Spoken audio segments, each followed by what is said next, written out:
አረዛ ጋር ወርቋ ግጭ እኮ ያለቀሰ አሳዝኖኝ ነው። ይሄ ነበር የቀረህ?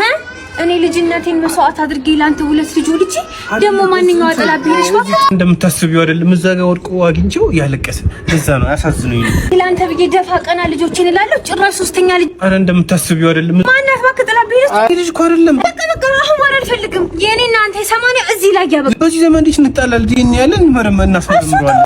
ነይ እንኳን ደህና መጣችሁ። ያው ከሁለት ወር በፊት ምርመራ ሰጥታችሁ ነበረ። ዛሬ ውጤታችሁ ደርሷል። ትንሽ ውጤቱ አሳዛኝ ነው።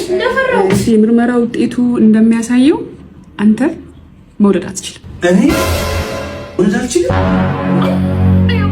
አይገርምም? ሁለቱ ልጆች እኔ አይደሉም ማለት ነው።